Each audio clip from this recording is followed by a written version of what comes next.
The skyline of New York City is often seen as a symbol of success. Glass towers reflect the sun. Lights stretch endlessly into the night.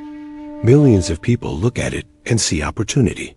Wealth, power, the promise that anything is possible. But behind that beauty lies a brutal story. A story built not just with steel and ambition, but with struggle, sacrifice, and survival. Long before the skyscrapers, before the lights, and before the crowds, this land was quiet. Forests covered the ground. Rivers flowed freely. The only footprints belonged to Native American tribes who had lived there for generations. That changed in 1624, when Dutch settlers arrived and founded a small trading post they called New Amsterdam. They did not come to build dreams. They came to build profit. Fur trading became the first engine of wealth, and from the very beginning, money shaped the city's future. In 1664, the British took control and renamed it New York. What followed was not peaceful growth, but aggressive expansion. The city grew fast, and it grew hard. Ships arrived every day carrying immigrants. Many came with hope. Many found disappointment. They worked long hours in dangerous conditions, building roads, docks, and buildings. The city was not built by the powerful.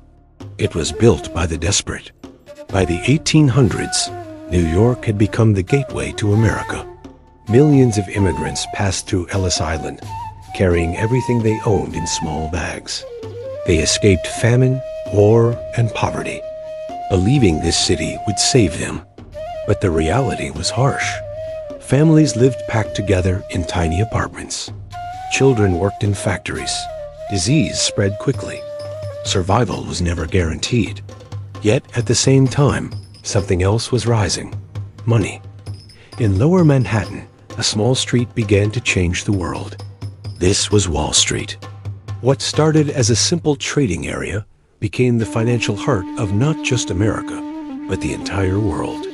Fortunes were made here, and fortunes were lost. Decisions inside quiet rooms affected millions of lives far beyond the city. Then came the skyscrapers. In the early 1900s, New York entered a race against the sky. Steel allowed buildings to rise higher than ever before. Each new tower was a statement, a declaration of dominance. Workers risked their lives every day, balancing on narrow beams hundreds of meters above the ground. Many fell, many died. But the buildings kept rising.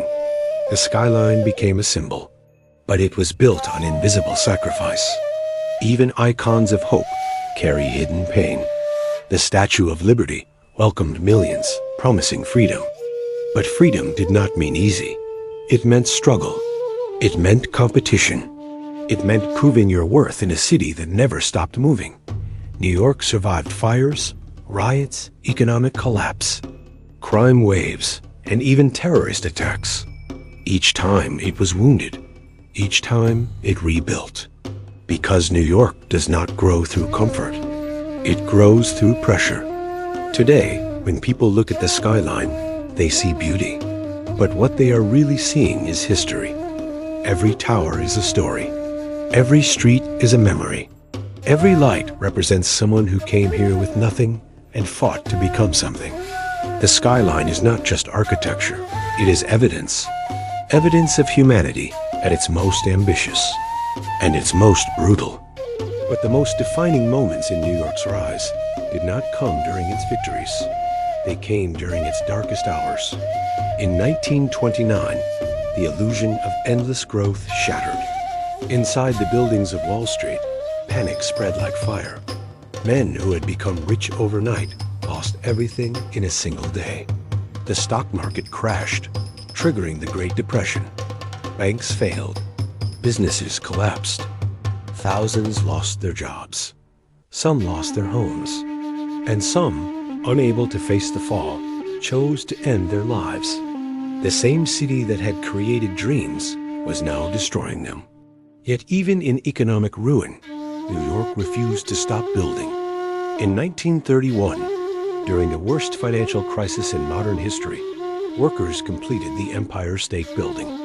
It rose 102 stories into the sky, becoming the tallest building in the world at the time. It wasn't just a building.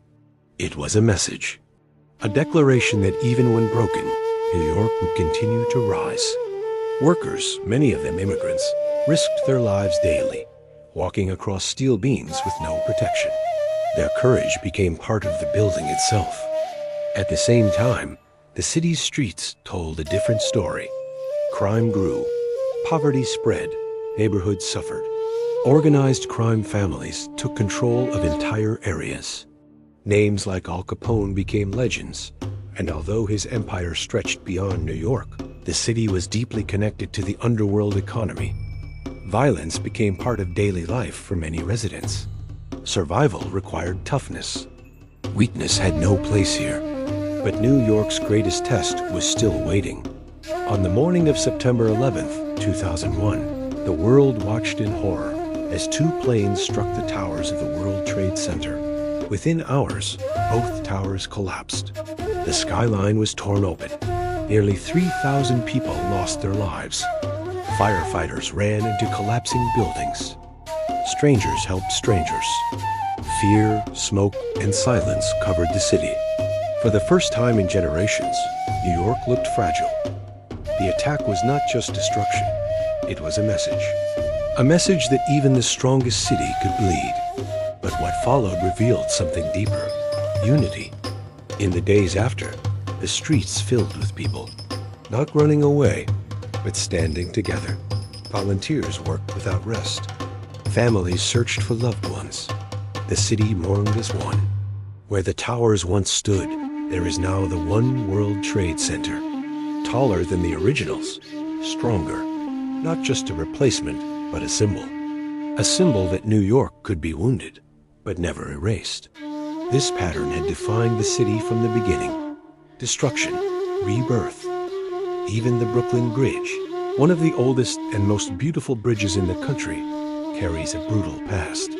During its construction in the 1800s, workers developed a mysterious illness from working deep underwater. Some became paralyzed. Some died. The bridge still stands today, but its beauty hides the cost paid by those who built it. This is the truth behind the skyline. It was not built in comfort. It was built in pain. Every piece of steel represents risk. Every window reflects sacrifice. Every street carries footsteps of people who came with nothing and refused to disappear. New York became powerful because it never promised safety. It promised opportunity. And opportunity always comes with a price. Today, millions still arrive, just as they did centuries ago.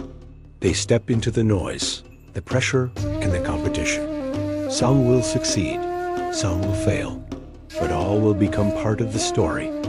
Because New York is not just a city, it is a machine that tests human ambition, a machine that breaks the weak and reveals the strong. And as the sun sets behind the skyline and the lights begin to shine, the city tells the same message it has always told. Nothing here was given. Everything was taken, and everything was earned.